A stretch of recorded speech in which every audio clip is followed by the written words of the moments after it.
बिहार में एक बार फिर कानून व्यवस्था बिगड़ने लगी है और लोग अब सवाल उठाने लगे हैं कि आखिर इसका वजह क्या है। नमस्कार, मैं Sunil Pande Bihar updates digital news platform पर आपका स्वागत करता हूं। पिछले एक हफ्ते से एक बार फिर शासन के जो अभिन्न अंग हैं, विधायिका प्रशासनिक स्तर पर या पत्रकारिता से जो लोग जुड़े हुए हैं, उन पर हमले हो रहे हैं। थानेदार की हत्या हो जाती है समस्तीपुर में, कर्तव्य करते हुए वो ड्यूटी पर थे, और मवेशी तस्करों से उनकी मुठभेड़ होती है और मौके पर ही उनकी हत्या हो जाती है। उन्हें गोली लगती है और पटना जाने के क्रम में उनकी मौत हो जाती है।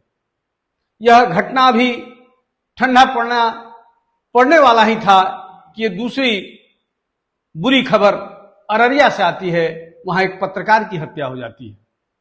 दुखद यह है कि पत्रकार परिवार में अकेला कमाने वाला था, जिसके बड़े भाई की हत्या 2-3 साल पहले भी उसी तरीके से उसी इलाके में अपराधियों ने कर दी थी। आखिर वजह क्या है? अभी कल की घटना है, शुक्रवार की घटना है। जमा खान यहां के कबीना मंत्री हैं, वो अपने दूसरे विधायक खालिद अनवर के साथ भाईचारा यात्रा पर उस इलाके में थे, पूर्णिया के इलाके में थे, लेकिन उनका अररिया जब उनकी यात्रा चल रही थी तो उन पर भी हमला हो गया। आखिर वो कौन लोग हैं और प्रशासन से क्या उम्मीद आप कर सकते हैं?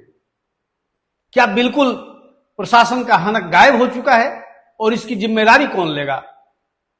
आपको याद होगा जब आरएस भट्टी के हाथ में बिहार पुलिस का कमान मिला था, तो हमारे जैसे कई लोग काफी आशान्वित थे। उन्हें लग रहा था कि जिस तेवर के लिए भट्टी जाने जाते हैं, उसका असर बिहार के लॉ एंड ऑर्डर पर दिखेगा। लेकिन उनके आए हुए भी महीनों बीतने को है, लेकिन कोई बदलाव नहीं है। इसकी एक बड़ी वजह सिर्फ भट्टी साहब को ही आप नहीं जिम्मेदार मान सकते हैं, इसके कई आयाम हो सकते हैं।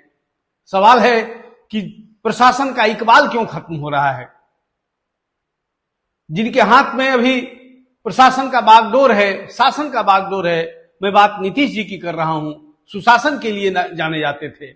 इनका एक उपनाम बन चुका था सुशासन के तौर पर। लेकिन आज हकीकत यह है कि कानून व्यवस्था को लेकर राज्य की स्थिति चिंताजनक है। घटनाएं पूरे देश में होती है, ऐसा कहना कि केवल बिहार में होती है घटनाएं या अपराध हो रहा है, गलत होगा।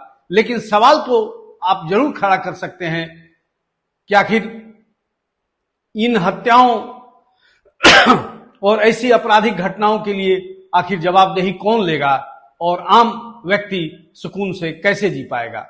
आप भूले नहीं होंगे, अभी कुछ साल पहले ही राजेश रंजन की भी हत्या हुई थी। वो सिवान में पत्रकार थे और पत्रकारिता करने के दौरान ही उनकी हत्या हुई थी। उनका क्या हुआ, उस घटना को अभी तक अंजाम तक नहीं पहुंचाया गया है। मामला कोर्ट में चल रहा है। अब लगे हाथ अररिया में ही पत्रकार की हत्या हो जाती है। पत्रकार बिरादरी इसके लिए विरोध प्रदर्शन कर चुका है, लेकिन प्रशासन के द्वारा अभी तक कोई माकूल जवाब या एक्शन नहीं लिया गया है। उम्मीद करते हैं कि शीघ्र ही इन अपराध पर काबू पाया जाएगा और आरोपी जो पत्रकार की हत्या में शामिल हैं वो पकड़े जाएंगे। धन्यवाद।